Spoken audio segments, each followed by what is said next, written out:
Quand tu as créé ta startup, du coup, pendant 2 ans, tu touchais que le SMIC. Ça va, ou même moins que le SMIC. Pendant 2 ans, tu n'avais pas de salaire. Comment tu vivais justement pendant cette période-là? Comment tu arrivais à payer un loyer, à remplir le frigo? En gros, c'est marrant. Parce que ça peut inspirer des gens, je veux dire, Ouais, qui ouais. se lancent dans cette quête-là de créer une entreprise.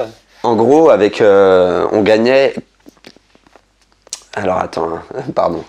Je réfléchis comment formuler ça le mieux possible. Pour moi, en fait, ça allait marcher dans tous les cas parce qu'il y avait déjà des revenus. Tu étais déterminé. Ouais, j'étais déterminé et pour moi, c'était qu'une question de temps. Et il y avait déjà tous les mois, il y avait 1000 euros que le site rapportait. Donc divisé par 2. Preuve que ça fonctionnait. C'est ça. Et divisé par 2, ça faisait 500 euros chacun. Dès le premier jour, tu avais déjà des revenus sur le site ou Ça a commencé par 1 euro par jour, 2 euros, ça a augmenté. Mais en fait, pendant 1 an, j'avais un taf à côté, mon associé aussi, et on faisait ça le soir pour que ça marche en fait. Et au bout d'1 an, on avait donc 1000 euros par mois. D'accord. Je sais pas si c'est clair. Divisé par 2. À diviser par 2. Mais pour nous, c'était le point. On s'était dit le jour où on arrive à gagner 500 euros chacun par mois grâce au site internet, ça veut dire on peut y aller à 100%. Mais comment tu fais du coup pour tenir pendant 1 an avec cet objectif-là? Je veux dire, il faut avoir quand même de la détermination de passer 1 an à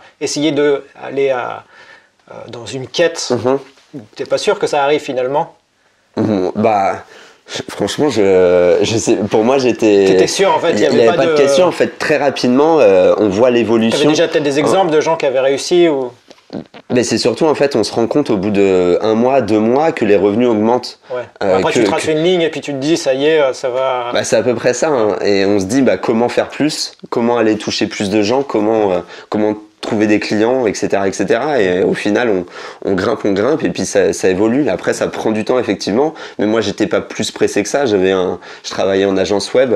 D'accord. Mon cousin. Ah oui, donc tu avais un travail à côté en plus de ça? La première année, j'avais un travail à côté. Ouais. Vous pouvez retrouver gratuitement cette conversation dans son intégralité et bien d'autres en cliquant sur le lien en description.